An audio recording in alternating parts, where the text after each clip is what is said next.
Hey, church, I want to continue to think about the qualifications of a pastor or an elder. And the scripture says that a man must be faithful to his wife, or the Greek would say a one-woman man. And this speaks to the attribute of sexual purity and accountability and faithfulness of a man who would be qualified as an elder.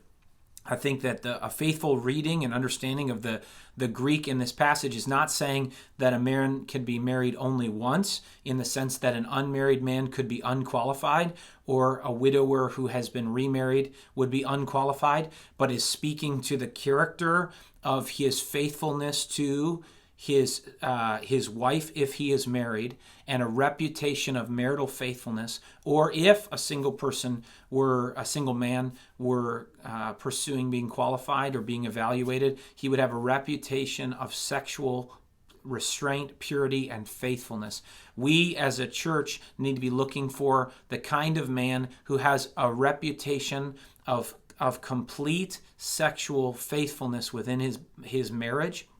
And that means that he has not had suspect or concerning relationships with people outside of his marriage. And it also means that, for instance, his use in our day and age of technology, that pornography, that these things are not a part of his life, but that he's known for God-driven self-control, sacrificial love within his marriage that creates purity.